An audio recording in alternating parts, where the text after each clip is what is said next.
네, 다니엘서 연구입니다. 동일 왕국 시대를 거쳐서 분열 왕국 시대, 그 분열 왕국은 북방 이스라엘과 남방 유다로 나누어졌고, 북방 이스라엘은 영원히 이스라엘 속에서 역사 속에 사라졌지만, 남방 유다는 바벨론의 포로로 갔지만 이 포로에서 끝나지 않고 그들이 다시 돌아와서 포로 귀한 공동체를 이루므로 세계 역사에 없는 놀라운 기적을 일으켜냈습니다. 오늘 우리가 공부할 다니엘서는 바로 이 시기, 바벨론의 포로 시기를 와 맞물려 있는데요. 이때 이스라엘에서는 어떤 일이 있었냐면 약 20년의 기간 동안 4명의 왕이 있었습니다. 물론 요시야 왕이 죽었죠. 무기또에서 전사하다가 609년에 주전 609년에 죽자 그의 아들 중에 막내 아들이었던 여호와하스가 왕위에 오릅니다.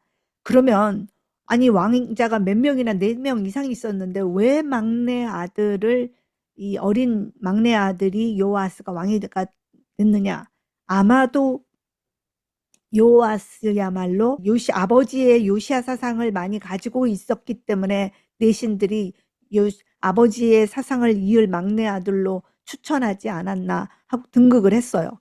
반 바벨론, 반 애굽, 어쩌면 친내 바벨론이었을 수도 있어요.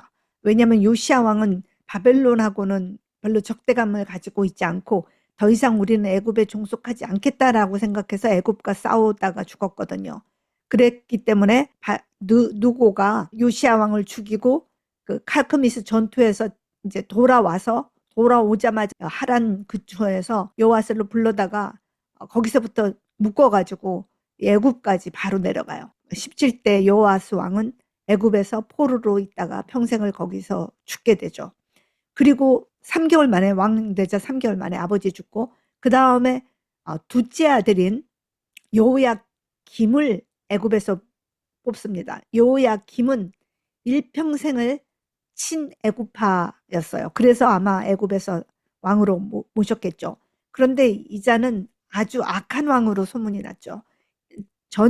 끊임없는 전쟁이 나는 가장 위험한, 지금 유다가 거의 진흙탕 속으로 빠져들어가는데도 불구하고 자기 왕궁을 짓고 예레미야에 선포하는 말씀을 갈기갈기 찢어서 파이어플레이스에 다 잡아 던지고 예레미야를 아주 죽이려고 했던 아주 극악무도한 여호야김이 한 11년간 친정을 하다가 결국 바벨론과의 전투 속에 전쟁에서 어떻게 죽었는지도 모르게 예레미야에 의하면 들깨처럼 들짐승처럼 그렇게 던져져서 성 밖에 던져져서 죽임을 당했다. 그의 시체도 다윗 왕국에 묻히지 못했다는 걸 우리는 알게 됩니다. 포로로 잡혀간 건 아니고요. 전쟁 도중에 죽었다라는 예레미야의 그 진술이 가장 더 정확하게 여겨집니다. 그의 죽음으로 인해서 요시야의 아들이 아니라 여호야김의 아들이었던 여호야긴이 18살의 젊은 나이에 왕위에 오르지만 느부갓네살에 의해서 포로로 잡혀가게 됩니다. 그도 딱 100일 했죠. 여호아스도 100일, 약 3달, 또 여호야긴도 3달 만에 또 포로로 잡혀가게 됩니다. 그가 포로로 잡혀가자 또 다른 요시야의 다른 아들이었던 시드기야가 25세에 등극을 하게 돼서 11년간 하는데 이 11년 동안도 계속 갈팡질팡 계속 실정을 하다가 결국 그는 눈이 뽑혀서 바벨론의 포로로 잡혀갑니다. 애굽의 포로로 잡혀가고 전쟁 중에 죽고 바벨론 포로로 잡혀가고 바벨론 포로로 잡혀가고 4명의 왕들이 다 비명횡사하는 이 비극적인 23년간의 역사 속에 이제 나라는 멸망을 하고 다니엘은 포로로 잡혀가게 되죠. 이 고난의 20년 605년에서 586년까지 정확하게는 23년이지만 치욕의 20년간 4명의 왕이 등극하지만 포로로 죽거나 포로로 잡혀가거나 전쟁 중에 죽임을 당하거나 또 포로로 잡혀가거나 이런 비극이 20년 동안 4명의 왕에게 연달아 일어나게 됩니다. 그들이 이렇게도 지리멸렬했던 이유는 작은 이스라엘이 대단히 정치적으로 분열이 됐습니다. 한쪽은 친바벨론파, 바벨론에게 우리 이길 수 없다. 바벨론과 잘 지내야 한다. 아니다. 친애굽파, 애굽과 동맹해서 바벨론에 대적해야 한다. 이렇게 두 개가 팽팽히 맞섰어요. 그리고 왕 자신도 이랬다 저랬다 합니다. 정치인들과 왕도 의견이 틀리고 또 심지어는 종교적으로도 심하게 분열이 됐습니다. 종교적으로는 더 이상 여호와 하나님은 힘이 없다. 마르둑 섬기자 아니면은 다른 신을 섬기자. 그래서 아스타롯을 섬기고 온갖 우상 숭배가 난무하고 더욱이 여호와를 믿는 제사장과 종교 지도자들마저도 의견이 또 나눠져요. 하나님께서 그의 성전인 시온과 그의 선민 이스라엘을 지키시고 보호하실 것이니까 우리가 오직 여호와만 바라면 된다라고 이제 또 선지자들과 성전 선지자들과 또 제사장들은 얘기를 했는데 소수의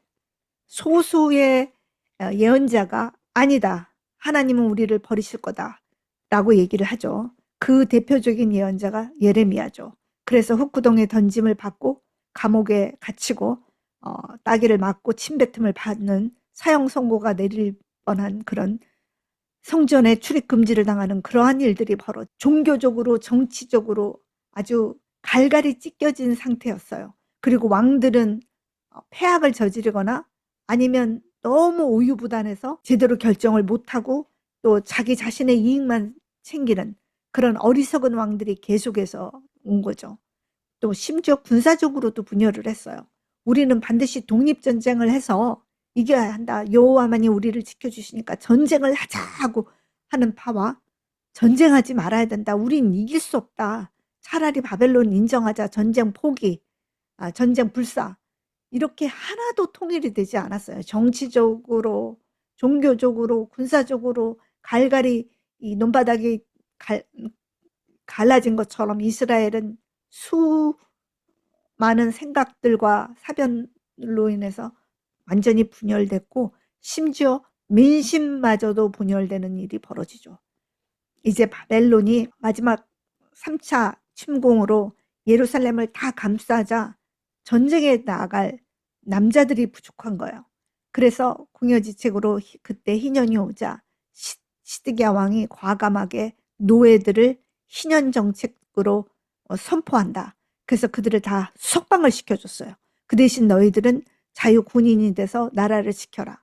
그래서 이제 노예들은 전쟁에 안 나가거든요. 집을 지키고 이제 주인들은 전쟁에 나가는데 주인들이 자꾸 죽고 주인들이 가기가 싫어지니까 이제 생각이 바뀐 거예요. 우리가 노예들을 해방시켜주고 노예들을 전쟁에 내보내자. 그래서 노예들을 다 해방을 시켜줬어요. 그래서 해방된 노예들이 목숨을 내걸고 전투에 나가고 이렇게 됐는데 이제 이렇게 전쟁이 벌어지자 애굽에서 바벨론의 유다를 돕기 위해서 군인이 파견이 됩니다. 군인들이 오니까 예루살렘을 완전히 겹겹이 둘러쌌던 바벨론의 군인들이 애굽과 싸우기 위해서 그 군인들을 풀고 애굽에 전투를 하기 위해서 떠났어요. 그러니까 이제 사람들에게 어떤 얘기가 들었냐면 가짜 선지자들이 이 바벨론 군인은 다시는 돌아올 수 없다. 하나님께서 그들을 치시고 심판하셔서 예루살렘의 성전은 하나님이 보호하시고 우리는 전쟁 끝났다. 전쟁 끝. 이렇게 막 예언을 하기 시작한 거예요. 바벨론에 갔던 포로는 돌아온다. 이제 바벨론 군사가 다시는 이 문턱을 못 넘는다.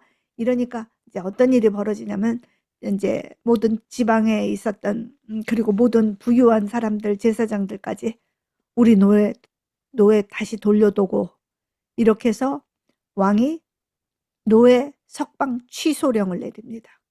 자유민으로 다 해방시켜줬던 노예들을 전쟁도 군사고 바벨론의 군인도 물려갖고 이젠 전쟁도 안 일어날 거니까 다시 돌아와서 내 발 씻고 밥해라 하고 그러니까 원래 노예로 살 때는 살았지만 해방을 시켜줬다가 다시 노예로 돌아오라 그러면 그 사람들 마음이 어떻겠어요? 지금까지 희년 안 지키고 안식년 안 지키다가 전쟁 나서 자기네들이 죽게 되니까 갑자기 희년을 지키더니 군인들 포위가 풀리니까 다시 다 노예를 돌아서 집을 돌아오라고 하니 그 노예들의 마음속에 분노와 절망이 어떻겠습니까?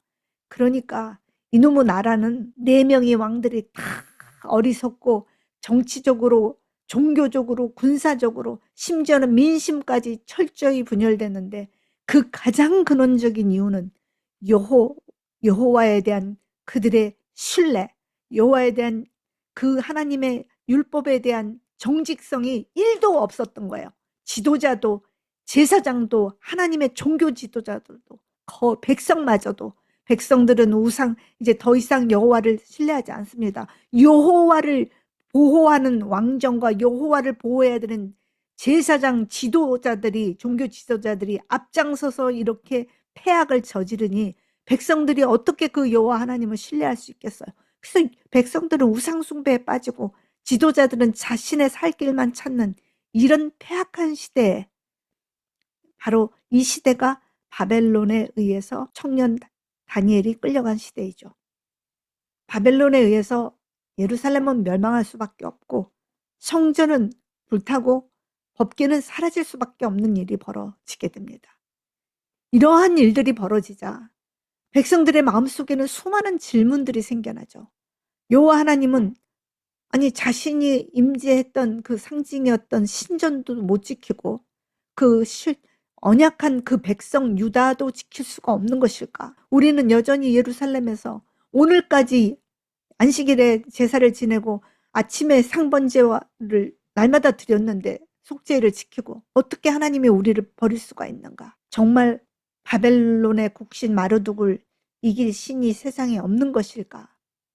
그리고 하나님은 성소에 계셨는데 성소가 파괴가 되면 그럼 하나님은 하늘로 올라가셔 버렸나? 땅으로 가셨나? 바다로 가셨나? 어디로 가신 것일까? 그렇다면 하나님은 이제 우리를 버리신 것일까? 하나님과 이스라엘의 언약은 파기됐을까? 언약이 파기됐다면 그 파기된 이유는 뭘까? 우리는 언약을 다시 맺을 수 있을까? 언약을 다시 맺는다면 하나님이 우리를 다시 포로로 귀환시켜서 우리가 돌아갈 수나 있을까? 아니면 우린 영원히 없어져. 나라가 이스라엘에 없어져. 그래서 우리도 북방 이스라엘처럼 영원히 없어지고 우리는 영원히 이방 땅에 살아가야 할까? 혹시 성전이 다시 재건될 수 있을까? 그러면 성전이 재건되면 우리의 이스라엘은, 하나님의 나라는 다시 재건될 수 있을까? 이러한 무수한 질문들이 생겨났고, 더욱이 바벨론에 끌려간 사람들은 그냥 농사짓던 농민들이 아니라 당대의 최고의 엘리트였던 왕족, 귀족, 제사장의 가문, 사독의 가문, 그리고 명문가의 가문, 그리고 특별히 어떤 기술자, 이런 전부 다 엘리트들이 끌려갔어요. 그래서 그들이 바벨론의 한복판에 강제 연행되어서 그곳에 살면서 이러한 끊임없는 질문들을 했고 그 질문들에 대한 답을 찾기 시작했는데 이 모든 질문의 답이 있을까요? 없을까요? 이 1번부터 7번까지 이 완전한 모든 질문에 한 가지도 빼놓지 않고 답이 있습니다. 그 답이 어디 있냐고요? 저한테는 없고 그 답이 선지서, 남유다의 선지자 이사야, 미가, 스바냐, 예레미야, 하박국, 바벨론에서 활동한 선지자 다니엘, 에스겔, 이분들이 조금 전에 제가 질문한 모든 답들을 다 얘기합니다. 우리 돌아오느냐 못 돌아온다. 언제 돌아오냐? 70년 후에 돌아온다. 성전 회복되느냐 안 되느냐? 성전 회복된다. 내가 회복된 성전을 보았다. 우리의 공동체가 회복된다. 그 회복된 공동체 이름이 여호와 삼마다. 그리고 세상의 역사까지 또 다 말을 하면서 이사야 선지자 고레스 너는 나를 모르겠지만 내가 너를 아노니 너가 우리나라 백성들을 돌아오게 해서 회복되게 할 것이다. 광야에 물이 흐르고 광야에 길이 생겨서 그 1600km의 먼 거리를 이스라엘은 돌아올 것이다. 이런 모든 얘기들을 다 하나도 남김없이 예레미야는 얘기하죠. 왜 계약이 깨졌냐? 우리가 우상숭배 때문에 하나님과의 언약이 깨졌다. 그러면 언약 다시 맺을 거냐? 새 언약! 마음에 새기는 새 언약 맺을 거다. 모든 질문에 대한 답들을 선지자들이 다 합니다. 그러면 이런 답들을 했는데 왜 그런 멸망의 지경에 이르렀느냐. 선지자들이 이 당시에 인기가 있지를 않았어요. 그들은 사람들이 듣고 싶어하는 말들을 하지 않았어요. 그 당시에는 이 선지자나 저 선지자나 다 성전에 못 들어오게 하고 감옥에 갇히고 톱으로 썰어 죽임을 당하고 다 고난받았어요. 왜냐하면 듣기 싫은 얘기들을 했기 때문에. 그런데 막상 멸망하고 나니까 그 당시에 얘기했던 성전 성지자들의 얘기는 다 거짓말이고 이들의 얘기가 다 맞았던 거예요. 그래서 이들은 정경에 오르고 그 당시에 유명했고 신문에 오르나내고 맨날 유튜브에 나오던 선지자들은 다 가짜로 판명돼서 성경에 아무도 오르지 못했죠. 그 당시에 인기가 없었던 사람들의 얘기는 하나님이 주셨던 말씀인 것이 판명이 돼서 바벨론 포로에 돌아와서 정경, 맞소렛 정경에 다 들어오시게 된 겁니다. 그래서 이분들이 다 답을 하고 있어요. 그분 중에 한 분이 다니엘이시죠. 선지자들이 이러한 이스라엘의 고난 속에 그들이 쏟아지는 수많은 질문에 답을 하는데 그들의 답은 몇 년 며칠 날 우리가 어떻게 돌아가고 성전은 몇 월 며칠 날 회복이 되고 그 다음에는 어떻게 되고 이렇게 답하고 있지 않습니다. 이사야서, 예레미야서 그 어디를 보아도 그렇게 답하지 않아요. 그러면 어떻게 선지서는 우리에게 답을 주느냐? 그 답은 절망 속에 길을 잃어서 이제는 하나님이 우리를 버리셨나 보다. 그 전에는 하나님께서 이스라엘을 버리셨어요. 언약을 파기한 이스라엘을 버리셨어요. 그래서 이스라엘로 하여금 고난의 연단을 통해서 그들이 우상 숭배를 버리고 여호와의 토라로 돌아갈 수 있게끔 고난을 허락하셨어요. 그런데도 불구하고 이스라엘은 하나님은 우리 버리지 않으셨다. 하나님이 우리를 버릴 리가 없다. 그 철떡같이 믿고 있었는데 하나님이 버리시니까 깜짝 놀랐죠. 그래서 이제는 어떻게 해요? 하나님은 우리를 버리셨다. 우리는 끝났다. 성전도 파괴됐고 여기는 성전 다시 지을 수도 없기 때문에 우리는 영원히 끝났다. 여호와 하나님은 졌다. 마르두기 승리, 우리는 패망. 이렇게 하고 또 있을 때 그렇지 않다. 우리가 망한 거지 하나님이 망하신 게 아니다. 하나님이 우리를 망하게 허락하신 그 고통의 원인이 무엇이고 하나님이 스스로 자신의 이름을 불명예스럽게 이방 땅에 떨어뜨리면서까지 우리를 고통의 그 터널로 들어가도록 허락하신 진짜 이유가 무엇이며 이제는 그 하나님이 그 불명예스럽게 땅에 떨어진 이방 땅에 떨어진 그 이름의 거룩한 이름을 위하여 일어서서 역사하실 것이다 라면서 무슨 얘기들을 하냐면 절망으로 이제 돌아선 백성들에게 새로운 인생의 방향을 새로운 이정표를 주는 거예요. 이쪽으로 가지 말아야 한다.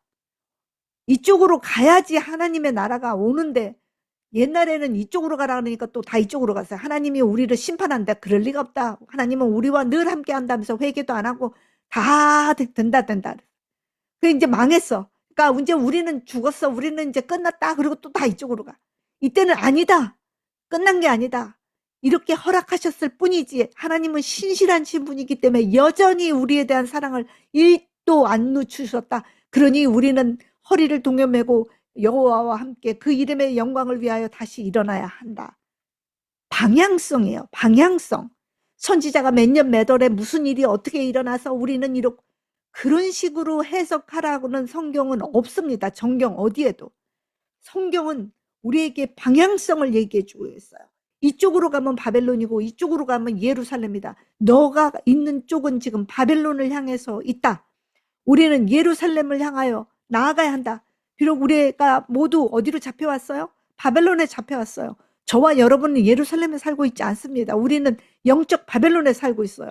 그런데 영적 바벨론에 살고 있던 포로민들에게 이 선지서는 무슨 얘기를 하고 있어요?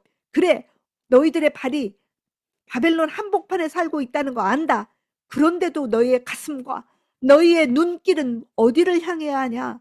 예루살렘을 향하여 하나님의 거룩한 성전을 향하여 여호와의 보좌를 향하여 예수 그리스도의 십자가를 향하여 내 마음의 창을 열고 그쪽을 향해서 나아가야만 한다라는 것이 선지자의 얘기지. 선지자의 얘기를 너무 몇 년 몇 월 며칠 누가 어디에 그런 식으로 해석을 하면 조금 위험할 수도 있다라는 것.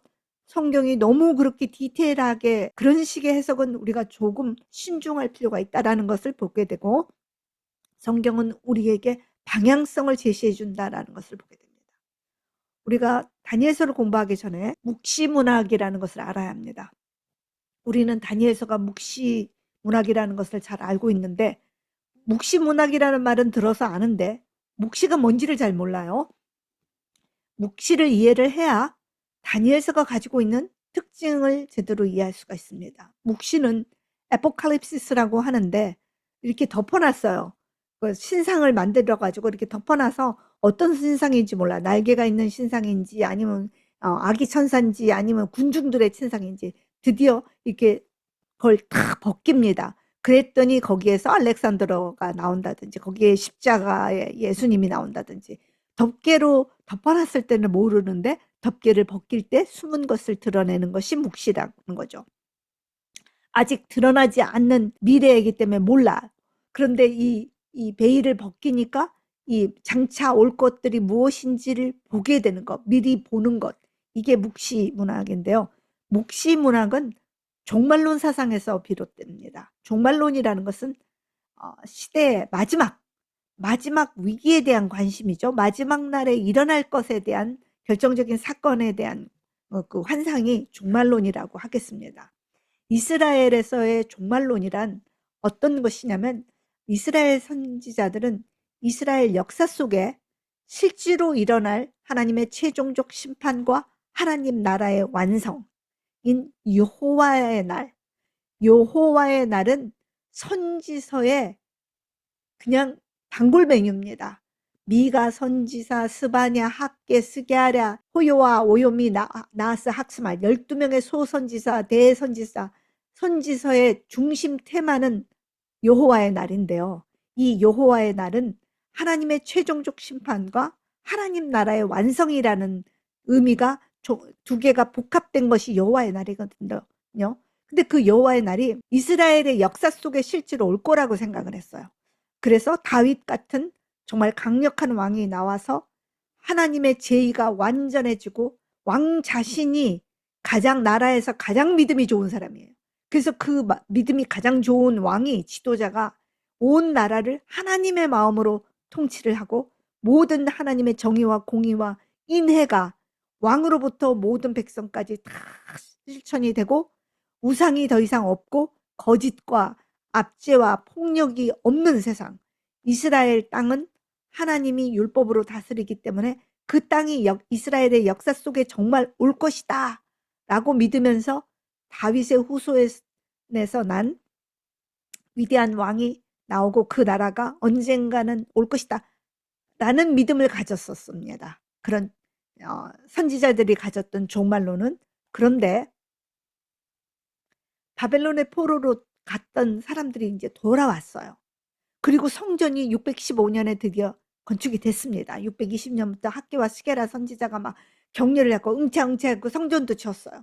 그리고 제의가 다시 제의가 시작되었습니다. 제사도 지내게 되었어요. 그리고 다 느헤미야가 돌아와서 성문들도 다 성벽 세워졌어요. 성전 공동체의 그 거룩이 회복이 되었어요. 예루살렘에 누가 살게 제비뽑기하고 다 이제 황폐됐던 예루살렘이 수도로 역할을 하면서 종교적, 정치적, 군사적 중심지가 되면서 예루살렘의 그 신앙 공동체가 야훼 신앙 공동체가 회복이 되었어요. 그러니까 더욱더 역사적 종말론적 기대가 상승을 했어요. 이사야가 얘기하던, 그리고 예레미야가 얘기했던, 미가 선지자, 하박국이 얘기했던 그 하나님의 나라, 뱀의 굴에 손을 넣어도 상하지 않고 사자와 양이 함께 뛰어노는 정말 그런 정말 정의와 공의와 인애가 넘치는 하나님의 나라가 이스라엘 안에 이제는 생겨나겠구나라고 기대를 했는데, 이제 왕은 없고 제사장 집단이 기득권층이 되죠. 신정국가가 되었으니까. 그런데 시간이 지날수록 제사장 집단은 자신들의 이익을 위해서 강력한 이방 제국과 타협을 하게 됩니다. 이방 국가와 타협을 하면 어떻게 되죠? 이방 국가는 하나님의 율법과 전혀 상관없는 폭력적이고 자기 이익 추구에 를 하는 그런 집단인데, 그 집단의 그 세력 아래 들어가서 하나님의 거룩한 제사장 집단이, 대제사장 집단이 타협을 해서 실용주의 노선을 가서 하나님의 거룩한 나라를 스스로 포기하는 일이 벌어지게 됩니다. 바벨론 포로기 이후 공동체가 회복되어서 이제 이 공동체 안에 정말 꿈에도 그리던 선지자들이 그리던 역사적 종말론이 올 것이라고 기대했지만 전혀 현실은 정반대로 흐르고 있었어요. 심지어 대제사장을 이방에서 자신들의 말을 잘 듣는 사람들을 뽑기 시작했어요. 그리고 대제사장은 한 번 뽑히면 영구직이죠. 돌아가실 때까지. 안 그래요. 헬라가 4년 혹은 5년 뽑았다가 다시 돈 더 많이 내는 사람으로 바꿔치기 하고, 이제 가장 중요한 제사장 집단이 이제 세속화되면서 이스라엘 역사 속에는 더 이상 역사적 종말론이 성취되지 않을 거라는 것을 깨닫게 되었죠. 그래서 이러한 그 세상과 타협하는 신전 제사장 체제에 저항해서 엄격하게 신앙생활을 하며 가난하고 압제당하는 사람들을 대변하는 영적 집단이 나왔는데 그들을 하시딤이라고 합니다.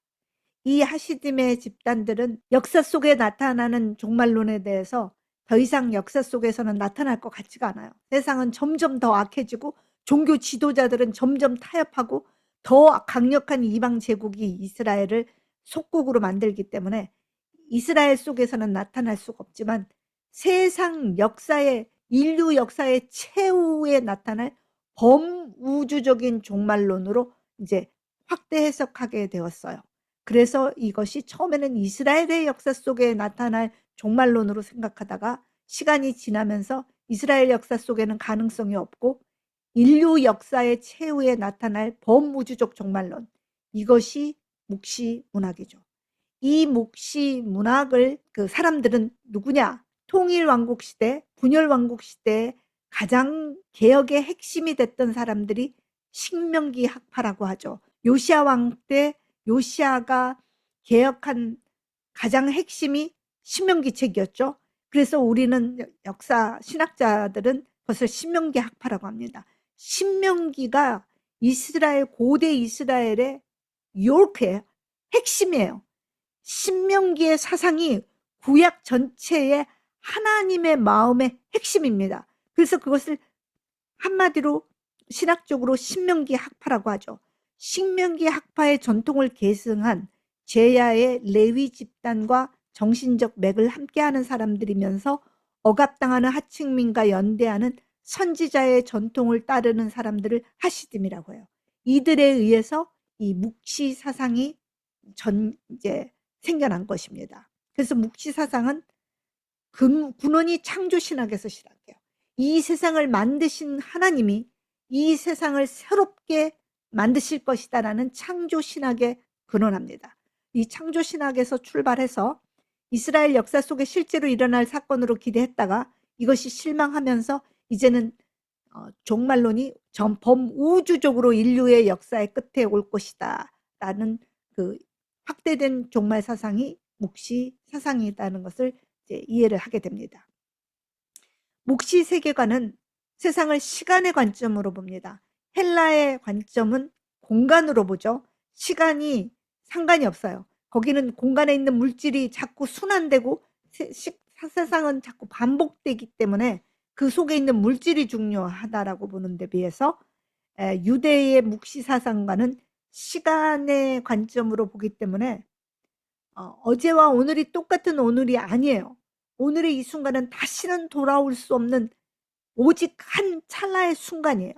그래서 매 순간이 중요하고 하나님의 지성소는 바로 이 시간 속에 있죠. 안식일이라는 이 시간 속에 있고 하나님은 우리를 만나러 공간에 오는 것이 아니라 그 시간 속으로, 안식일이라는 시간 속으로 찾아오기 때문에 유대인의 묵시 세계관은 시간에 굉장히 예민합니다. 매 순간이 전혀 다르죠. 그래서 자연보다는, 지금 공간을 차지하고 있는 자연보다는 그 자연을 움직이는 인격적인 신, 그분과의 관계, 이것들이 더 중요하죠. 그래서 현재 지금 이 세상은 악한 세상이에요.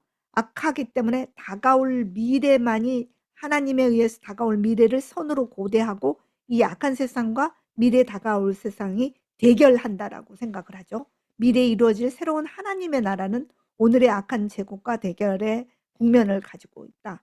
그리고 새로 올 세상은 우리가 막 더 노력해서 더 개량해 나가서 더 좋은 세상, 법으로 개량하고 우리가 도덕적으로 더 좋아지는 세상, 그런 세상이 아니라는 거예요. 신상을 보면, 느부갓네 신상을 보면 금이든 은이든 동이든 다 재질이 틀리지만 뭡니까? 다 신상 안에 있어요. 돌은 손을 대지 않은 전혀 다른 것입니다. 성격도 다르고 전혀 달라요. 그 돌이 팍 치니까 다 망해서 없어지잖아요. 신상은 금이든 은이든 동이든 흙이든 다 하나로 연결된 상 안에 있지만 뜨인 돌은 전혀 상하고 관계가 없어요. 새로 올 하나님의 나라는 인간이 개량해서 더 좋아진 그런 나라가 아니라 완전히 새로운 나라. 인간에 의한 것이 아니라 오직 하나님의 은혜에서만 주어지는 그런 나라가 될 것이다. 라는 것이 묵시 사상입니다. 자, 이제 우리는 1장 왕국의 소년들을 이제 연구를 할 준비가 됐죠. 다니엘이라는 말은 하나님은 나의 재판관이시다라는 아주 좋은 이름입니다. 그는 유대 명문가의 자제로서 나중에 이제 바벨론에 와서는 벨드사살로 벨신이여 그의 생명을 보호하소서라는 그 이방신의 이름으로 개명이 됐죠. 아마도 그가 잡혀온 시기가 17세에서 18세였을 것으로 우리는 추정이 되고요. 요야kim 왕 3년이었으니까 주전 605년 그러니까 이때가 느부갓네자르가 아버지 나보폴라살이 죽고 자기가 왕위에 즉위해서 왕위에 오르자마자 칼키미스 전투 2차 전투를 벌려서 승리하고 그 승리의 여세를 몰아서 이제 남유다까지 쳐들어와 가지고 잡아가지고 사람을, 그때 다니엘과 세 친구들이 잡혀가게 됩니다. 그래서 다니엘은 탁월한 명석한 젊은이였기 때문에 바벨론에 뽑혀서 왕실 교육을 받고 탁월한 정치가로 거의 70년간 긴 세월을 정치가로 활동을 하게 되지만 또한 그는 꿈과 이상을 해석하는 선지자이기도 했습니다. 느부갓네살 왕부터 바벨론의 느부갓네살 왕으로부터 나중에 메대의 다리오 왕 1세 때 또 그가 세 총리 중에 한 분이었고 나중에 고레스 원년까지 약 70년간 활동을 하셨고요. 다니엘서는 주전 605년에서 530년대 중반까지를 배경으로 하고 있습니다. 다니엘서의 구성을 보면 다니엘서는 두 개로 나누어졌는데요. 첫 번째 부분은 1장부터 6장까지, 두 번째 부분은 7장에서 12장까지입니다. 첫 번째 부분은 다니엘에 관한 이야기입니다. 다니엘이 주어로 되어 있지 않아요. 나 다니엘은 그렇게 되어 있잖아요. 3인칭 다니엘과 그의 친구가 다니엘이 왕께 나가, 이렇게 해서 다니엘에 관한 얘기고 3인칭으로 다니엘에 대해서 있어요. 그런데 반해서 둘째 부분 다니엘의 이상에 관한 부분은 나 다니엘이 힛대갈 강가에서 보니, 나 다니엘에게, 그러면서 이제 다니엘이 그 주체가 되어서 다니엘이 자기가 실제로 보고 경험한 것을 씁니다. 그래서 첫 번째 부분에 다니엘에 관한 이야기에는 궁중에서 있었던 디아스포라의 6가지의 이야기가 있습니다. 궁중에서 6번의 에피소드를 소개하고 있어요. 그 6가지 에피소드의 주제는 무엇인가?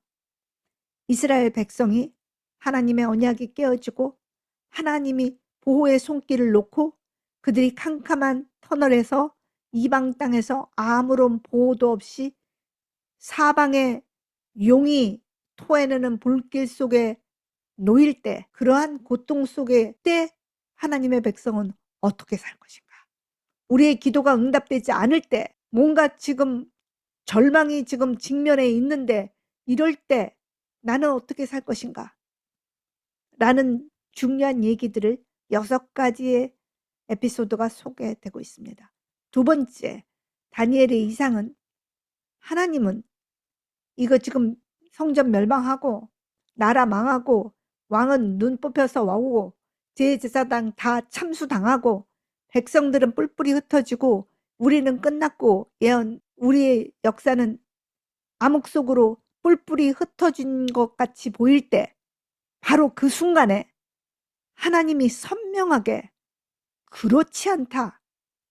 나는 여전히 세상의 주인이고 내가 꿈꾸는 너희들의 미래는 이와 같다. 라고 말씀하시는 것입니다. 다니엘서에는 특이점이 있는데요. 놀랍게도 아람어로 기록된 부분이 있습니다. 그것은 2장 5절에서 7장까지. 그러니까 8장부터는 다시 이제 히브리어로 나오죠. 그래서 요 부분만 성경에서 특이하게 아람어로 기록되어 있다는 것. 그리고 마소렛 정경, 히브리인들이 보는 정경 마소렛본에는 다니엘서가 예언서로 분류가 되지 않습니다. 유대인들은 다니엘서를 예언서라고 생각하지 않습니다. 이미 인간의 역사 속에 일어난 역사서라고 이해를 하고 있어요. 그런데 이것이 예언서가 된 것은 70인 역본 중에는 가장 오래됐기 때문에 가장 권위가 높은 70인 역본이 거기에서 다니엘서를 예언서 부분에 넣습니다. 그런데 거기에는 다니엘서 안에 이사랴의 기도, 새 청년의 노래, 수잔나, 벨과 용의 이야기, 그 얘기가 포함되어 있어요. 우리가 가지고 있는 정경 다니엘서에는 이 얘기들은 안 들어 있습니다. 근데 이사랴 노래는 이사랴 아시죠? 다니엘의 새 친구 이사랴의 기도입니다. 그러니까 풀무불에 들어가서 이사랴가 감사의 기도하는 한 긴 기도가 있어요. 그거가 들어가고요.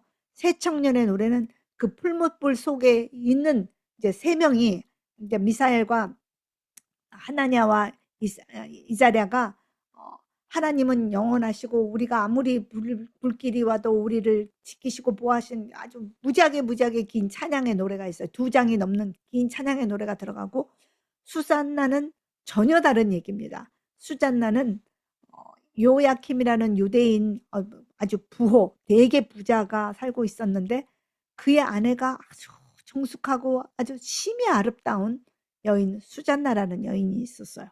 그런데 그때 두 법관이 있었는데 한 명은 가나안 사람이었고 하나는 유다 사람이었는데 탐욕이 아주 많은 그런 법관이었어요.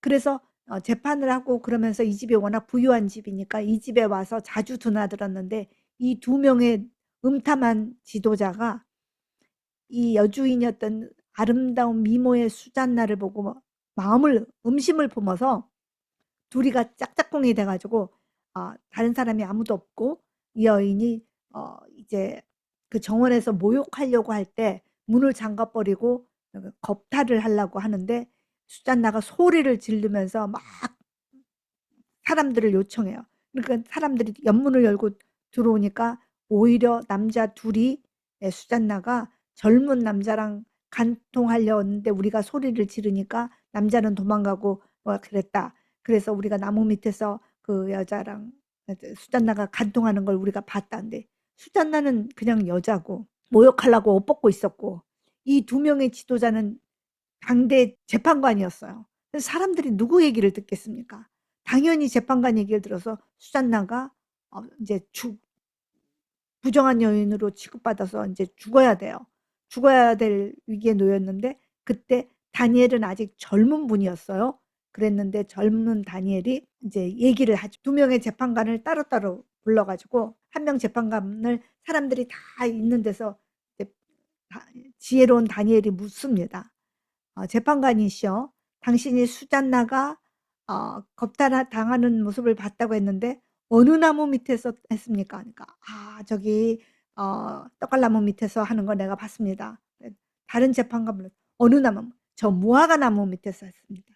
그래가지고 당신들은 거짓말한 거다.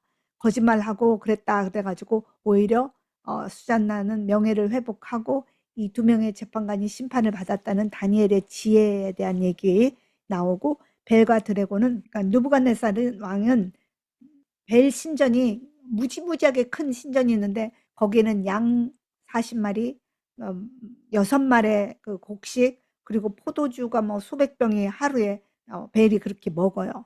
그렇게 먹기 때문에 이렇게 살아있는 왕을, 신을 너는 왜 안 섬기냐 그랬더니 다니엘이 뭐라고 얘기를 하냐면, 저 벨이 먹는 거 아니다 그랬더니, 무슨 소리냐, 벨 신은 살아있어서 먹는다.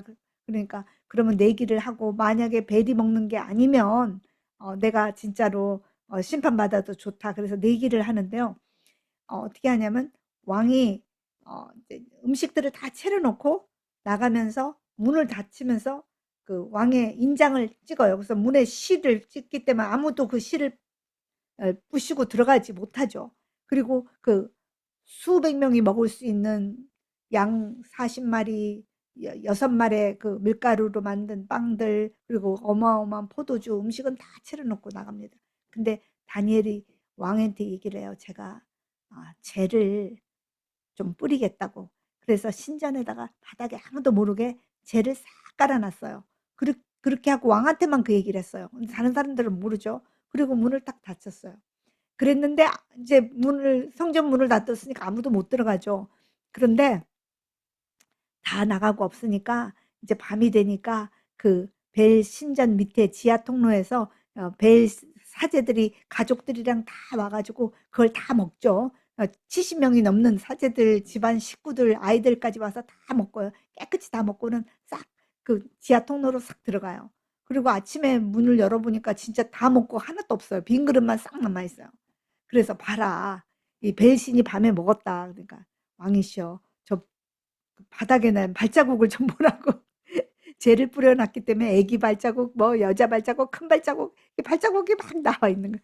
그래서 어, 사제들이 다 사형당하고, 다니엘이 벨은 참신이 아니다라는 것을 이제 증명을 했는데, 또 그 바벨론에는 어마어마하게 큰 구렁이가 있었어요. 무지하게 커서 사람들은 그것이 신이라고 생각해서 그 구렁이를 신격화시켜서 먹을 걸 갖다가 짐승을 갖다 바치고 그걸 용이라고 이제 숭상을 하고 있었는데, 다니엘이 저거 신 아니다라고 그래요. 그러니까 아니 저건 진짜 살아있는 신이다라고 느부갓네살이 그러니까, 내가 칼이나 무기를 사용하지 않고 저걸 죽인다. 만약에 저거가 죽으면 저거는 신이 아니다. 가지고 뭐 역청이랑 뭐랑 해서 딱 먹이니까 그 이제 뱀이 죽죠.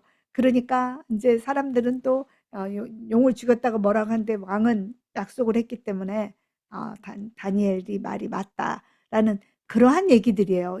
좀 약간 신화 같은 얘기들이 좀 섞여 있죠. 그래서 요 얘기가 정령에는 빠져 있지만 70인 역본에는 들어가 있습니다. 그런데 70인 역본에는 다니엘서가 예언서로 들어가 있고, 이런 좀 재미난 얘기들이 같이 포함되어 있고, 마소렛 정경에는 이러한 얘기들이 없고 역사서에 들어가 있다는 점, 그리고 아람어로도 일부분 기록되었다는 좀 특이한 점이 있습니다. 자, 오늘은 다니엘 1장의 핵심을 하겠는데요. 다니엘 1장의 사건은 605년 여호야김 왕 3년 때, 그러니까 느부갓네살이 첫 침공한 때 일어난 일인데, 그 얘기에 처음에 어떤 얘기로 시작하냐면, 하나님의 기명들이 마르독 신전에 이렇게 전시되어 있다라는 얘기를 합니다. 이방인들이 생각할 때 하나님 성전에는 그 신상이 없기 때문에 그들은 물질적인 어떤 뭔가 눈에 보이는 것이 신을 상징하기 때문에 기명, 이 하나님의 그 금으로 만든 기명이 아마 하나님의 임재를 대신한다라고 생각을 해서 하나님의 기명들을 잡아가서 마르독 신전에다가 갖다 놨어요. 그러니까 이것은 결국 하나님의 명예가 땅에 떨어진 그 사건들이죠. 하나님의 명예가 땅에 떨어졌을 뿐만 아니라 이제 백성들이 드디어 잡혀가는, 고통이 시작된, 백성들의 고통과 절망이 시작된 첫 시점이 바로 605년입니다. 그런데 그때 하나님은 침묵하시죠. 하나님은 어떤 액션도 취하지 않고 백성들이 포로로 끌려가게 그 본인의 기명들이 다 마르뚝 신전에 전시되도록 허락하셨어요. 그러니까 백성들에게는 지금 기댈 데가 없습니다. 하나님은 침묵하시고 있고 역사에서는 이루어져서는 안 되는 일들이 계속 이루어지고 있는 것입니다. 자신들에게는 힘이 없고 굉장히 절망에 시작된 그 시점에 일어난 사건입니다. 다니엘 그리고 아나냐는 하나냐라고 하겠죠. 미사엘, 아자랴, 이자리야 그 하나냐, 미사엘, 그 아자랴라는 세 친구와 환관장 아스부나스 그리고 여기에 구체적으로 등장은 않지만 그 백그라운드에 상상할 수 있는 바벨론의 다른 왕실 생도들이 있고 느부갓네살 왕이 존재하죠. 이 이야기 속에는 첫 번째 공중 이야기에는 다니엘과 세 친구들의 이야기인데 생포대에서 잡혀간 유대 청년들이 왕실에서 제공되는 이 생도에게 제공되는 왕의 진미와 포도주를 거절한 것에서부터 시작합니다. 성경은 그들이 왜 진미를 거절했는지 얘기하지 않습니다. 돼지고기가 있었는지 음식에 아직도 고기에 피가 묻었는지 그것들이 이 우상의 제물로 바쳐진 것들이었는지 아니면 그 식기들이 그런 부정한 음식들과 같이 섞여 있을 것으로 생각이 되었었는지 어떤 이유에서인지 이유를 정확하게 우리에겐 알려주지 않지만 혹은 이러한 얘기를 하지 않는다 하더라도 유대인들은 이방의 그 진미, 황제의 진미가 거룩한 이스라엘 백성에게는 적절치 않다는 것을 너무 잘 알고 있기 때문에 설명하지 않아도 됐기 때문에 설명하지 않았는지는 모르지만 진미를 거절한 이유를 성경은 말하지 않고 있죠. 이 사건의 핵심은 이거예요. 열방의 지금 군왕 아래에 있음에도 불구하고 자신들은 여전히 여호와의 주권을 인정하고 있죠. 우리는 여호와가 진짜 우리의 구주이기 때문에 여호와의 율법에 의해서 우리가 이것들을 먹지 않겠다라는 그 자신들의 입장을 천명하고 있고요. 그리고 내가 누구인가? 나는 이스라엘이다. 이스라엘은 하나님의 백성이고 하나님의 백성은 하나님이 원하시는 뜻대로 살아야 하기 때문에 하나님의 백성은 우리의 거룩과 우리의 정결함을 지켜내야 하기 때문에 아무리 이것이 맛있고 이것이 아무리 무료로 제공되는 좋은 세상 사람들이 다 탐내는 음식이라 할지라도 우리에겐 적절치 않기 때문에 우리는 먹지 않겠다라며 자신의 정체성을 드러내고 있습니다. 이 사건으로 인해서 다니엘과 친구들은 그 왕실에서 교육받던 수많은 다른 생도들과는 확실히 구별되게 되죠. 음식을 거절함으로 그들의 개별성, 그들의 정체성이 부각이 되게 되죠. 그래서 그들은 이 생도들 무리 가운데 뛰어나고 특별한 집단이 되는 것입니다. 1장의 핵심은 이 땅에서 중대한 지위를 맡아서 살아가는 하나님의 백성이 현실에 타협하지 않고 더럽히지 않으면서도 성공적인 삶을 살아가는 이 이민자들을 디아스포라의 모델을 제시하고 있어요. 굉장히 중요한 얘기죠. 이제 막 디아스포라의 고통스러운 삶이 시작되었어요. 605년이면 초기 포로 시기입니다. 이제 포로 시기가 시작되었고 앞으로 70년간 긴 세월을 이 두 세대가 거쳐가도록 이런 고통스러운 포로 생활을 계속 해야 합니다. 그리고 수많은 사람들이 돌아가지 않고 이방에 계속 살죠. 돌아간 사람은 소수에 불과하고 그러면 앞으로 이렇게 이방 땅에서 살아갈 때 어떠한 정체성의 특성을 가지고 살아갈 것이냐. 현실에 타협하지 않고 더럽히지도 않으면서도 이 땅에서 지리멸렬하게 사는 것이 아니라 이 땅에서도 중요한 직책을 맡고 성공적인 삶을 살아가는 그 모델이 무엇인지를 이 사건을 통해서 우리에게 제시하고 있습니다. 왕의 진미가 왕에게는 적절할지 모르지만 거룩한 하나님의 백성에게는 걸맞는 음식이 아니다라는 결단과 고백을 하고 있습니다. 결과적으로 유대인들은 바벨론의 지혜 집단과는 확실히 스스로 구별하고 있죠.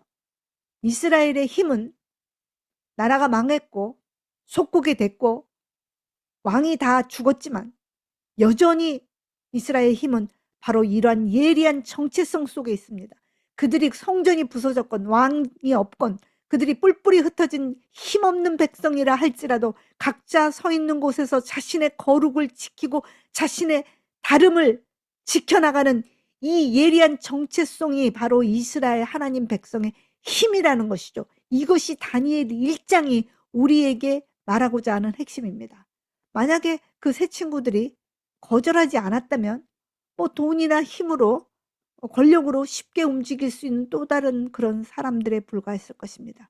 그러나 그들은 결정적인 순간에 달라질 용기를 가진, 그리고 자신의 정체성을 확실하게 드러내는 그 특별한 집단인 것을 스스로 고백하고 있죠. 이스라엘은 하나님이 택하신 백성이라는 이 어린 청년들의 놀라운 집중력과 날카로운 정체성, 이것이 바로 하나님의 백성이 가져야 할 힘이라고 생각합니다. 하나님의 도성 예루살렘이 아니라 이방 땅 바벨론에 살아가야 될 디아스포라들, 이 수천 킬로미터 떨어진 험난한 유배 생활을 해야 했습니다. 그들은 히데갈 강가에 강제 이주당했죠. 니프루에 많은 분들이 살았습니다. 소금의 언덕, 쟁기의 언덕, 홍수의 언덕. 여러분, 소금의 언덕, 쟁기의 언덕, 홍수의 언덕, 말만 들어도 이곳이 얼마나 살기 힘든 폐허였는지 알겠죠.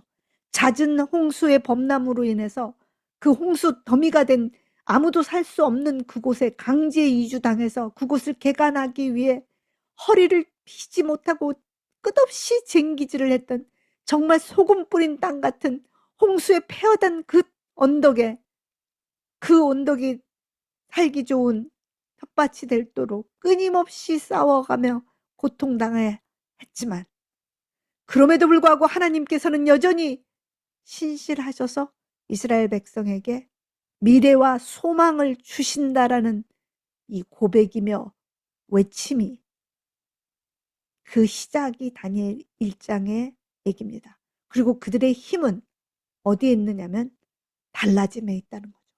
달라지는 용기에 있다는 거죠. 일어나서 자신의 달라짐을 말하는 용기 속에 진정한 힘이 있다라는 얘기가 1장의 메시지입니다. 오늘 우리는 예루살렘 속에 살고 있지 않습니다. 우린 영적으로 바벨론에 살고 있죠. 세상에서 가장 부강하고 가장 살기 좋다는 미국 땅 바벨론 한가운데 살고 있습니다. 그런데 우리의 방향성이, 우리의 심령에, 우리의 삶에, 우리의 손과 발의 방향성이 어디를 향해 있느냐고 성경은 우리에게 묻고 있습니다.